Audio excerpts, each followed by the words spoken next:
Баршаңызға сәлем, каналыма қош келдіңіздер.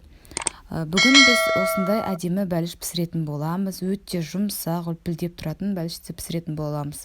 Ол үшін бізге сүтіміз, қантымыз, суымыз, 2 жұмыртқамыз, дрожжымыз, ұнымыз, тұзымыз керек болады. Ең алдымен қантымыз бен жұмыртқамызды әбден жақсылап араластырып аламыз. Осылай араластырып болғаннан кейін үстіне сүтімізді қосатын боламыз. Суымызды қосамыз, одан кейін тұзымыз, дрожжымызды қосып, бәрін жақсылап әбден араластырамыз.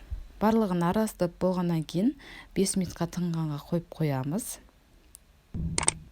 қоямыз да, қыздар, одан кейін алып, үстіне ұнымызды сеуетін боламыз. Ұнымызды аз-аздан сеуіп, жақсылап осылай тындыратын боламыз. Өте жұмсақ болу керек, қатты тығыз болмау керек. Қыздар, міне уже жарты сағатқа қойып алдым. Жарты сағатта демде көтерілді. Енді бөліктерге бөліп формамызды жасайтын боламыз. Ары қарай, қыздар, бірінші форманы менде бірінші неге банчик түрінде жасағым келіп тұр. Мен начинкасына осындай вареньені салдым. Сіздер қалауларыңыз бойынша кім не қалайды? Мысалы, шоколад салсаңыздар болады, сгущенка салсаңыздар болады. Мысалға, көп өздеріңіздің қалауларыңыз бойынша жасасаңыз болады. Осылай екі шетіне қойып, осылай тамыз-тамызда оны үстін жауатын боламыз. Жақсылап, қыздар, шет-шеттерін жақсылап жауайық, чтобы ағып кетпейтіндей жақсылап жауамыз. Одан кейін пышағымызды аламыз да, тура ортасынан 2 бөлікке бөлеміз. Екі шетін бір-біріне әкеп жабыстыратын боламыз. Міне бантик түрін жасау керек, біз бантигіміз шығу керек. Мына ортасындағысын осылай айналдырып қоямыз. Міне осындай әдемі бантик болып шыға келеді. Қыздар, екінші түрі менде рогалики түрі болады. Тоже начинкамызды салып аламыз да, осылай жақсылап жабамыз. Осындай бөліктерге бөліп, әдемілеп орайтын боламыз.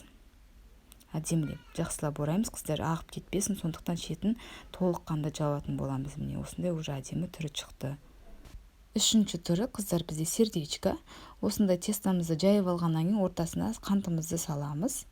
Қантымызды саламыз, осылай орап, осылай бір-біріне жабыстырамыз да, қазір тура ортасынан бөлетін боламыз. Сердечкамыз шығу керек. Міне осылай бөлгеннен кейін ашатын боламыз. Сердечкамыз дайын болды. Ары қарай, қыздар, бізде гүл жасайтын боламыз. Роза гүл түрін тестамызды тоже жайып, шетінен 4-5 бөлікке бөлеміз де, ортасына начинкамызды салатын боламыз. Салып болғаннан кейін, қыздар, бір-біріне осылай жабыстыратын боламыз. Әдемі роза гүлі шығады. Тоже вариант, осы вариантта жасасаңыздар болады. Енді қалауларыңыз бойынша ғой, кім қандай жасағысы келеді, солай жасасаңыздар болады. Міне осындай әдемі роза гүл шықты.